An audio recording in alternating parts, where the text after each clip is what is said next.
இல்லை 2021 வந்து நேரடியாக சொல்ல அப்படி போட்டு 4 வருஷத்துக்கு முன்னாடி போட்டுக்கணும். இப்போ வளர்ச்சியை கொடுக்காம என்ன பண்ணுறாங்கன்னா பாஜக கவுன்சிலர் வந்து என்னையை விசாரிக்கணும், இவர் ஒரு தீவிரவாதி, தேச விரோதி, இவன் ஜிகாதி அப்படிங்கிற மாதிரியாக ஒரு பிளான் பண்ணுறாங்க. அவங்க வந்து காரணம் பண்ணுறாங்க. ஒரு படியில் போய் சசிகலா டீச்சர்னு ஒரு ஆர்எஸ்எஸ்னுடைய பெரிய பேச்சாளர் அவங்க என்ன சொல்கிறாங்க, இவன் வந்து பிரிவினவாதத்தை பேசுகிறான், இவன் வந்து தீவிரவாதி, இவன் நாடு கடத்த வேண்டியவன், குழப்பைய இவன் வந்து தூக்கு தண்டனை கொடுக்க வேண்டியவன்கிற மாதிரி அந்த ரேஞ்சுக்கு பேசுகிறாங்க. பேசுகிறோடனே மக்கள் வந்து இதெல்லாம் வந்து பார்க்குறப்ப என்னடா ஒரு சின்ன பையன் அடிமட்டத்துலேருந்து வந்துருக்கிறான், பெருசாக கல்வி அறிவு இல்லை, அவனுக்கு பெருசாக பேக்ரவுண்ட் இல்லை, அவனுடைய திறமையை வச்சு அடுத்தடுத்து நோக்கி போகிறான், தன்னுடைய மனதில் பட்டதை நம்மளுடைய குரலை பேசுகிறான் அப்படின்னு பார்க்குறப்ப இன்னைக்கு அது மக்கள் மத்தியில் ஒரு பெருசாக ஒரு எழுச்சியாகுது, ஒரு பெரிய கூட்டம் வருது. இது சினிமாக்குள்ளேயும் அப்படியே போகுது.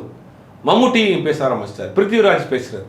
மம்முட்டி என்ன சொல்கிறாரு, வந்து இத்தனை வருடங்களாக அடைக்கி வைத்து நீங்கள் மட்டும் தான் பேசுனீங்க, இப்போ அவன் பேசுகிறான் கேளுங்கன்ட்டார்.